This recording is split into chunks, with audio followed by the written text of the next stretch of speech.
Alors pour ce troisième magazine, le partenaire du mois, c'est un nouveau partenaire chez nous au sein du district d'Alsace, via notamment les opérations Match of the Week, et c'est la pizza de Nico. Alors Nico, bonjour tout d'abord.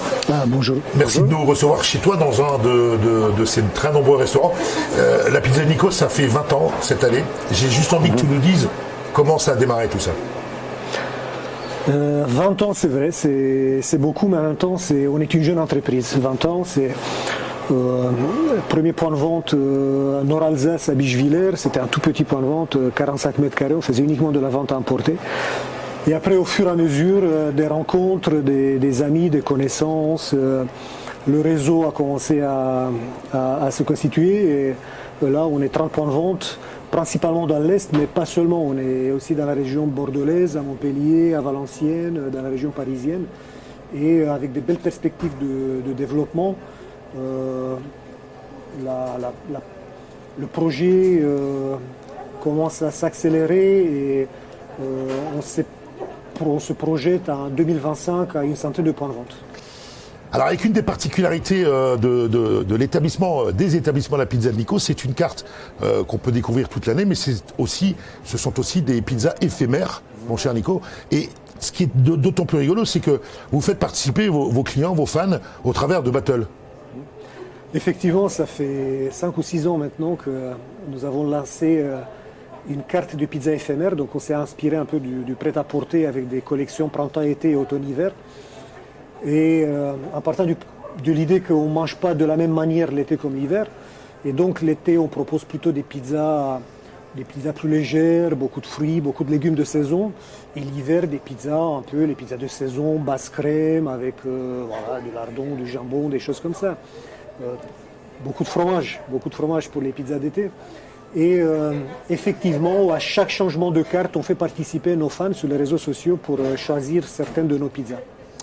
Alors, Pizza Nico, nouvelle entrant dans le monde du football alsacien, football amateur, tout d'abord avec le parrainage du Match of the Week by la Pizza de Nico, mais aussi au travers d'un partenariat qu'on a réussi à conclure tous ensemble avec le Racing Club de Strasbourg et cette fameuse pizza Racing. Oui. Alors Nico, il y a quoi sur cette pizza? Elle est forcément bonne. Une pizza qui s'appelle le Racing, elle peut être que bonne. Donc c'est une pizza qui a été plébiscitée par nos fans, par nos fans pizza de Nico et par les fans du Racing. Et c'est une pizza qui est avec une base, on est en Alsace, une base crème forcément. Voilà, ça s'apparente un peu à la tarte flambée.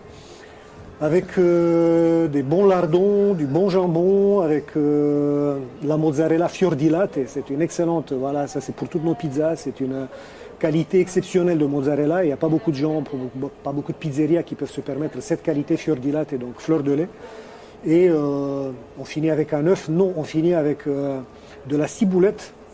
Voilà, merci Nico de nous avoir accueillis ici chez toi. Et puis vous, les dirigeants du football amateur, on vous réserve quelques bonnes surprises avec des produits faits pour vous. Et surtout, on va vous en faire gagner des pizzas de Nico sur nos différents réseaux. En attendant, vous pouvez continuer à découvrir l'ensemble de ces pizzas Nico en Quick and Collect, en Deliveroo, en Uber Eats. Et en attendant, rendez-vous sur www.lapizzaDeNico.com. Nico, merci. De rien, Jean-Luc. Voilà, on poursuit ce plateau partenaire avec un nouvel invité, c'est Jean-Luc Delano, responsable commercial du Racing Club de Strasbourg. Bonjour Jean-Luc. Bonjour Jean-Luc. Alors, si on a proposé à Jean-Luc de venir nous rejoindre ici, c'est pas neutre, puisque c'est la première fois dans l'histoire du football français qu'un partenariat est conclu entre le club professionnel de la région, les instances dirigeantes alsaciennes du football amateur et une enseigne. On en est très heureux Jean-Luc, c'est assez naturel finalement, puisqu'on y pensait depuis pas mal de temps.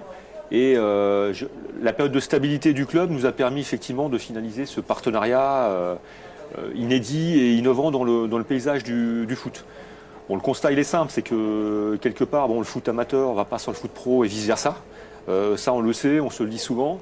80 000 licenciés, 600 clubs, c'est un maillage de proximité également qui est très important, très intéressant pour le Racing. Ce sont quand même les principaux et les premiers suiveurs du Racing dans les tribunes de la Méno. Donc on avait à cœur effectivement d'établir une passerelle. On est très friand au Racing de développer des univers thématiques, et le foot amateur en réalité c'est le premier univers. Et alors ça se complète bien parce que les offres que peut proposer un club professionnel comme le Racing et les offres que peut proposer un district comme celui de l'ALAFA sont tout à fait complémentaires. Complémentaire, Jean-Luc, c'est le mot que j'allais utiliser. Non, pleinement, en termes de sponsoring, on a d'un côté effectivement la visibilité, la puissance, les contenus, etc.